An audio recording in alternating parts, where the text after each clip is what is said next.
எதிலும் உன்னை காணலாம். பசி என்று தன் முன் வந்து கையேந்தி கேட்கும் போது தன் உணவை தந்தால் கூட உன்னை காணலாம். உன்னை காண பல கோடி இங்கு வாரி இறைக்கிறார்கள்.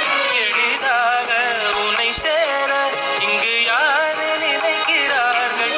அலங்காரம் அதில் நீ இல்லை, அகங்காரம் மனதில் இல்லை. துளி கள்ளம் கபடம் கலந்திடாத அன்பில் இருக்கிறாய். உணர்ந்தேன் உனைய